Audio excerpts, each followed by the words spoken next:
Break के बाद अस्मिता में आपका एक बार फिर स्वागत है। शिशु मृत्यु दर का मातृ मृत्यु दर से एक गहरा संबंध है। हालांकि मातृ मृत्यु दर में भी कमी का दावा किया गया है, फिर वो जननी सुरक्षा योजना हो या शिशु सुरक्षा योजना हो या हो विभिन्न राज्यों द्वारा चलाई जा रही योजनाएं, इनका जमीनी स्तर पर काम कैसा है? बेशक हिंदुस्तान के छोटे से छोटे गाँव तक पहुंचना अपने आप में एक बहुत मुश्किल काम है और वहां के स्थानीय लोगों की सोच और उनके साथ एक पूरे समुदाय की सोच अहम रोल निभाती है। आशा के कार्यकर्ता भी इस दिशा में एक बेहतरीन भूमिका निभा रहे हैं। राज्य स्तर पर किस तरह के कार्यक्रम हैं, समन्वय कैसा है, जानते हैं अपने पैनलिस्ट से इस सेगमेंट में। किरण जी, जो नीलिमा जी अभी ब्रेक पर जाने से पहले जिस सोच की तरफ इन्होंने इशारा किया था, जो समाज की सोच है, उस पर अगर मैं आपसे सरकारी योजनाओं की बात करना चाहूँ, उन योजनाओं के क्रियान्वयन की बात करना चाहूँ और उन योजनाओं का अंतिम आदमी तक पहुंचने की अगर हम बात करना चाहें, कैसे देखती हैं आप? इसके बारे में सरकार बहुत जागरूक है। हर स्तर पे जितने भी स्वास्थ्य कर्मचारी हैं उनको ट्रेनिंग दी जाती है कि हर एक पहलू पर कि ये जो बिहेवियर चेंज जैसे बताया उन्होंने, उनका जो चेंज करना है, उनके जो IMNCI ट्रेनिंग होती है उसमें भी हम पूरे पहलुओं पे ध्यान रखते हैं कि बच्चा अगर छोटा वजन का है उसको कैसे देखना है, उसको ब्रेस्ट फीडिंग का कितना महत्व है और उसके जो अनीमिया का कैसे उसको देखना है, कैसे चेक करना है, और वो जो सारी जो फीडिंग के बारे में कैसे बच्चे को देखभाल करनी है, और ये सारी जो योजनाएं हमारी हैं सारे स्वास्थ्य कार्यकर्ता को हमने उनके ट्रेनिंग में हमने डाली हुई है। तो उसके माध्यम से, आशा के माध्यम से ये जमीनी जो विलेज में या रूरल एरिया में या सारे पॉपुलेशन में ये हम फैलाते हैं। और एक बात और मैं कहना चाहूंगी, जैसे आपने जननी सुरक्षा योजना की बात करी थी कि मदर को तो हम इंस्टीट्यूशन में पहुंचा रहे हैं, उनको कैश वो दे रहे हैं, हेल्प। अब नया कार्यक्रम जो शुरू किया गया है एक महीना पहले ही, उसमें जननी शिशु सुरक्षा कार्यक्रम, उसमें देखा गया था कि माँ को लाने के लिए तो सुविधा थी, पर अगर नवजात शिशु को कोई प्रॉब्लम होती थी तो उसको लाने में उसके खर्चे पे लोग बच्चे को ला नहीं रहे थे। तो इसको ध्यान में रखते हुए ये कार्यक्रम शुरू किया है कि जो बच्चे को कोई भी प्रॉब्लम होगी उसको हॉस्पिटल तक लेके जाना वो सरकार की जिम्मेवारी होगी, उसको फ्री पूरा सब ट्रीटमेंट फ्री करवाना, उनको यहाँ तक कि ब्लड का भी अरेंजमेंट सरकार करेगी। तो माता पिता को उनके खर्चे पे उनको रिस्पांस कैसा है? लोग रिस्पांस अभी शुरू, ये अंतिम आदमी तक पहुंचने वाली बात अभी इसका अभी ये तो नया कार्यक्रम शुरू हुआ है, बट धीरे धीरे फर्क पड़ रहा है। आंकड़े दिखाते हैं कि ब्रेस्ट फीडिंग का दर काफी बढ़ा हुआ है और ये डेवलपमेंट जो इश्यूज होते हैं वो धीरे धीरे चेंज आता है। मेन तो ये है कि जो फीडिंग जो प्रैक्टिसेस हैं, जो change of after breast feeding जो सॉलिड देते हैं, उसमें वो जो कम्युनिटी पार्टिसिपेशन उसका ज्यादा रोल है, उसमें हम सबको और ज्यादा काम करना है। ये मैं मानूंगी कि इस तरफ और ज्यादा जागरूकता करने की जरूरत है। इसी बात को डॉक्टर मुस्तफा अगर आप आगे बढ़ाना चाहें, जो ब्रेस्ट फीडिंग की बात है या फिर उसकी वजह से जो नवजात बच्चों में जो लाइफ रिस्क जो बढ़ जाता है, क्या लगता है आपको कि क्या इतनी तरक्की पसंद भारत के अंदर इस तरह की सोच एग्जिस्ट जो कर रही है, वो क्या सही है? मैं जहाँ तक बाल रोग विशेषज्ञ के हिसाब से देखता हूँ, हमारे यहाँ बच्चे को अगर मदर्स फीडिंग के ऊपर इतना ज़्यादा रेजिस्टेंस नहीं है, हम फिर भी बहुत लकी हैं और हमारे अंदर इतना मॉडर्नाइजेशन नहीं है। मदर को अगर थोड़ा सा कन्विंस किया जाए, थोड़े से अगर उसके ऐसे थॉट्स हों कि इसमें कोई प्रॉब्लम हो सकती है, तो वो आसानी से सॉर्ट आउट किया जा सकता है। और रूरल पॉपुलेशन के अंदर तो ब्रेस्ट फीडिंग को समझाना बिल्कुल भी मुश्किल नहीं है। अगर उनको शुरू से न दिखाया जाए डिब्बे और उनकी पाउडर मिल्क की अगर चमक ना दिखाई जाए, तो शायद वो हमेशा तैयार हैं कि ब्रेस्ट फीडिंग करें। बस उनको और उसका फ़ायदा और समझाना चाहिए ताकि उनके मस्तिष्क में बैठ जाए कि यही सबसे अच्छा तरकीब है। और जो बच्चे शुरू से ही माँ का दूध लेते हैं, उनको न सिर्फ ये कि उनको पोषण अच्छा मिलता है, बल्कि उनकी मदर से, जिसको बॉन्डिंग हम लोग कहते हैं, एक स्नेह प्यार भी ज़्यादा रहता है। ऐसी मदर ऐसे बच्चे की ज़्यादा केयर करती है जिसको ब्रेस्ट फीडिंग करती है। तो बहुत सी चीज़ें, और बच्चा खुद भी इमोशनली और साइकोलॉजिकली बाद में बहुत स्ट्रांग होता है और जल्दी जल्दी टेम्पर लूज नहीं करता। बहुत सी चीज़ें हैं इसमें इन्वॉल्व। नीलमा जी, इसी बात को थोड़ा सा और आगे बढ़ाएं, सोच ही पे अगर हम आगे आ जाएं, आंकड़े जो हमारे पास हैं वो बाकायदा दर्ज आंकड़े हैं, वो जिनको रजिस्टर्ड किया जाता है, वो आंकड़े कितनी बड़ी चिंता का विषय है जो ना कहीं रजिस्टर्ड होते हैं। और आप और हमारे सबके सामने कन्या भ्रूण हत्या एक बहुत बड़ा एग्जाम्पल है।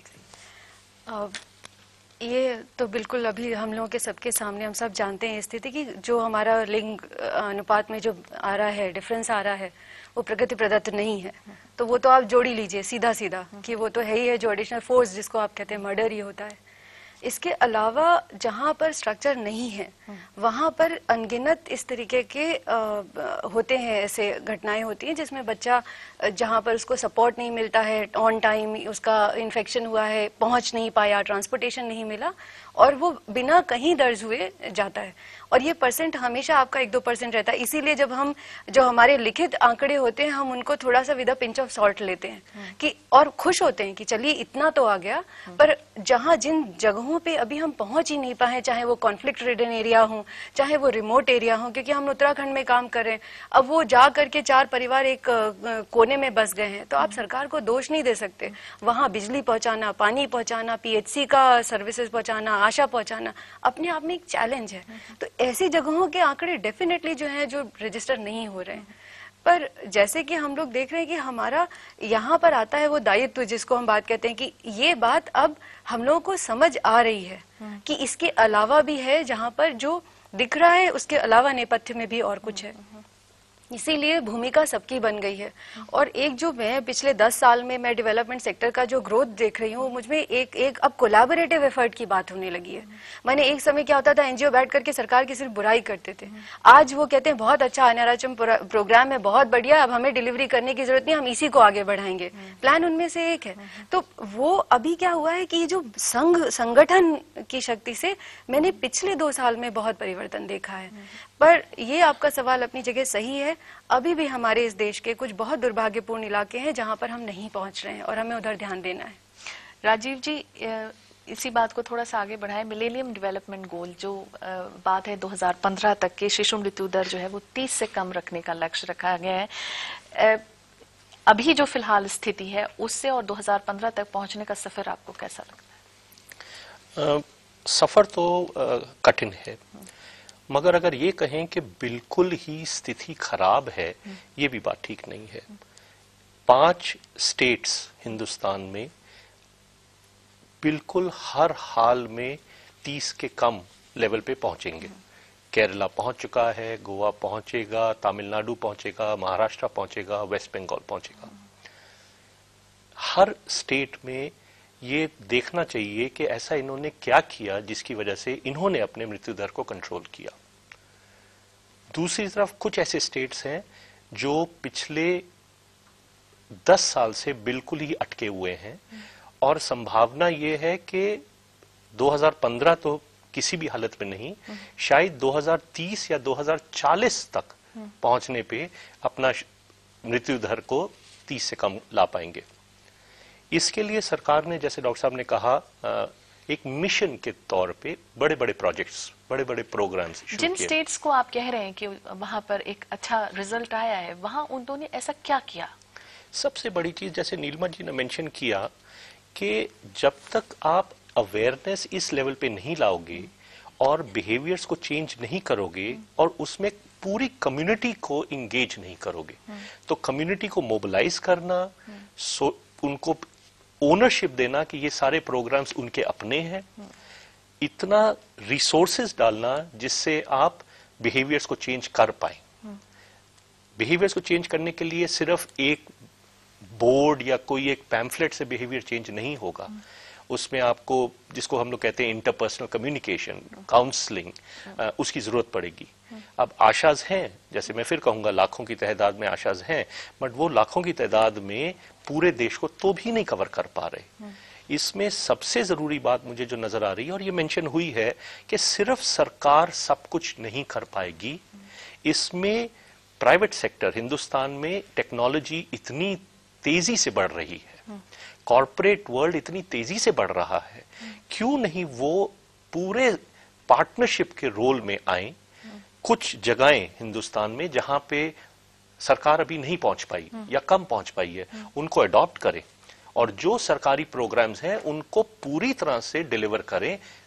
ये जब तक ये नहीं होगा तब तक प्रॉब्लम रहेगा ही रहेगा। क्या कहना चाह रही? मैं यही कहना चाह रही थी, आप डिफरेंस देखिएगा कमिटमेंट ऑफ इम्प्लीमेंटर्स, जिनके हाथ में उस स्कीम के क्रियान्वयन का दायित्व है, उनके कमिटमेंट पे ही सारी बात टिकी है। और वो कमिटमेंट कहाँ से आता है? मॉनिटरिंग से। Strong supervision and monitoring and value based commitment, वो फिर नीचे तक जाता है, और जब नीचे तक पहुंचा तो फिर तो बात बन जाती है।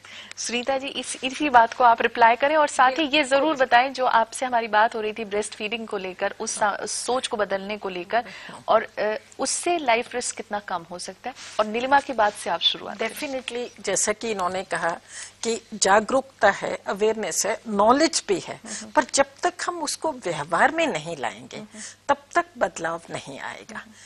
सबको मालूम है, देश में पिछले 65 वर्षों से कानून है कि 18 वर्ष से कम उम्र की लड़की की शादी नहीं हो सकती, फिर भी 50% लड़कियों की शादी होती है।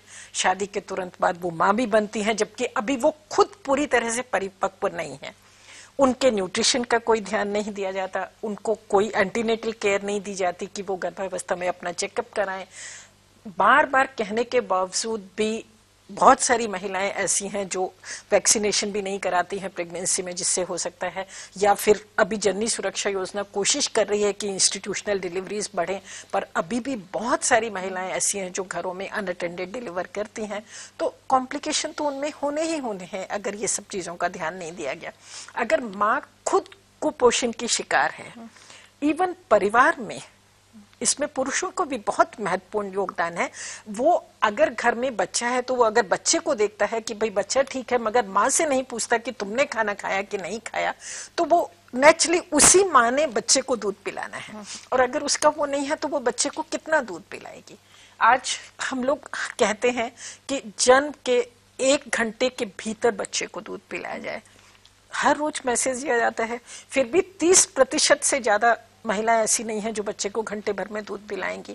हम कहते हैं 6 महीने तक बच्चे को सिर्फ ब्रेस्ट फीडिंग की जाए, मगर फिर भी वो व्यवहार में नहीं आता, और यही सब कारण बन जाते हैं कि शिशु मृत्यु दर बढ़ती चली जाती है। एक और इसी शिशु मृत्यु दर से ही जो हम लोग जो इस समय इस कार्यक्रम को देख रहे हैं, वो उनके जहन में ये सवाल जरूर आया होगा कि जो डॉक्टर्स की जरूरत जो है, जो गाँवों में दूर दराज के इलाकों में, वो भी पूरी नहीं हो पा रही है। डॉक्टर्स जाना नहीं चाहते हैं दूर दराज के इलाकों में। मैं नहीं इस बात से सहमत हूँ कि हमेशा डॉक्टरों को दोष दिया जाता है कि डॉक्टर नहीं जाना चाहते हैं।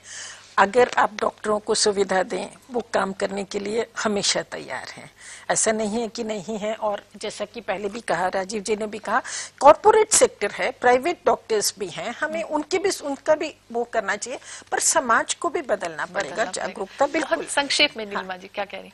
आप सिर्फ स्केल ऑफ गुड इंस्टीट्यूशंस जो कि डॉक्टर्स प्रोड्यूस कर रहे हैं उनको देख लीजिए, उसके बाद रेशियो लगा लीजिए।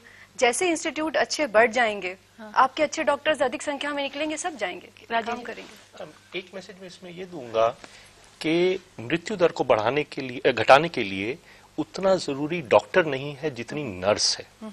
तो अगर एक मैसेज देना है हिंदुस्तान में, नर्सेज जिनकी सबसे ज्यादा कमी है वो बढ़नी चाहिए, प्रशिक्षित नर्सेज की जरूरत है। बिल्कुल। एमडीजी यानी मिलेनियम डेवलपमेंट गोल, जिसमें एक सार्थक कोशिश किए जाने का अज़्म रहा कि सुरक्षित मातृत्व के साथ शिशु सुरक्षा पर पूरा ध्यान दिया जाए, और इस ध्येय को 2015 तक पूरा करने का लक्ष्य है। इसके लिए बड़े पैमाने पर स्वास्थ्य सुविधाओं और चिकित्सा सुविधाओं पर ध्यान देने की जरूरत है। सैंपल रजिस्ट्रेशन सिस्टम डाटा की माने तो आज भी 5 साल से कम उम्र के बच्चों की मृत्यु दर निमोनिया, डायरिया जैसी छोटी बीमारियों की वजह से बढ़ रही है। संभवतः जीवन स्तर में सुधार से इस तरह की अकाल मौतों को रोका जा सकता है। हाजिर होते हैं हम एक छोटे से ब्रेक के बाद। इसके बाद हम सवालों का दौर जारी रखेंगे। आप